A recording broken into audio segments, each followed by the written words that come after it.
we want to talk about reflecting a point through a line. So I've got a point and a line here, a point and a line here, a point and a line here.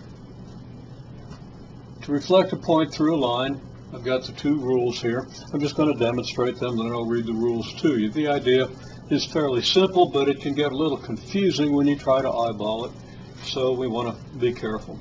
Okay, so to reflect this point through this line, we first sketch a projection line. So I'm going to call this the line of reflection, and I'll abbreviate that just for in the interest of time. And this is the projection line, the dotted line.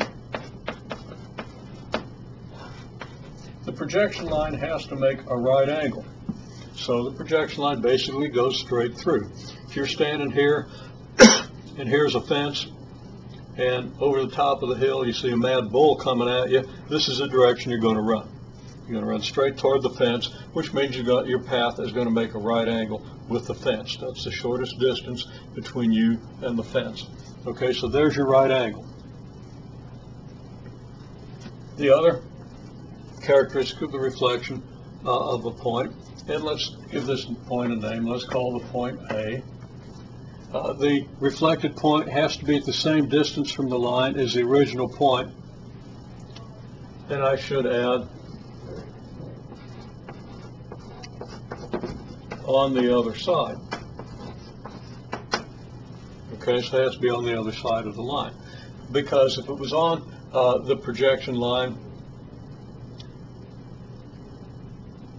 on the same side, then it would just be the same point.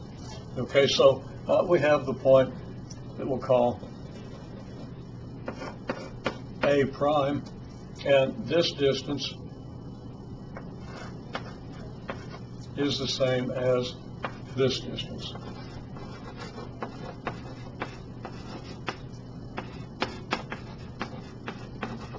So I could say that these are equal distances. Okay, that's the rule. Now, I could have stated these things a little more specifically, a little more rigorously, but your book gives you a good rigorous definition. That's the idea. So how would we apply that idea here? You should pause and do this. But if this is the point, call this point A.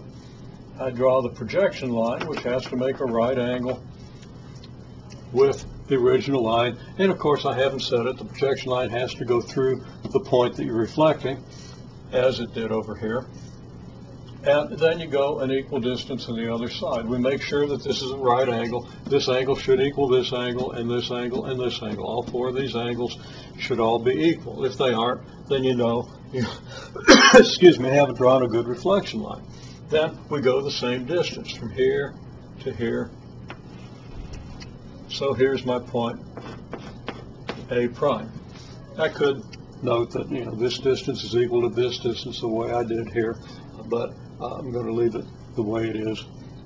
So we have equal distances along a projection line, a line at a right angle to the original line. So they'll call this the line of reflection. Okay, so can we do it here? Okay, well, this gets a little trickier because I'll see people wanting to do things like this. Okay, what's wrong with this?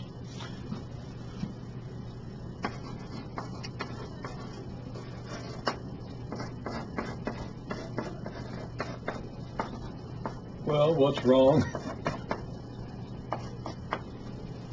is that the reflection line's not at a right angle. This angle and this angle are very different. These angles would have to be the same if this was a right angle. Okay?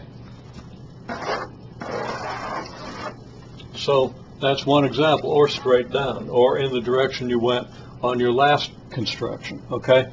But we don't do that. We make the projection line at a right angle. So at a right angle with this line, that means we have to, let me kind of block the picture here. I'm already doing that, I know. Can't seem to make the line straight. Okay, well, that's my attempt at a good projection line. That's a right angle, which means that all the others would also be right angles. So here's my point A, here's my projection line, and I have to go at an equal distance on both sides. So point A, projection line, equal distance means I got to go this far on this side, and that would put me here. So here's my point A prime.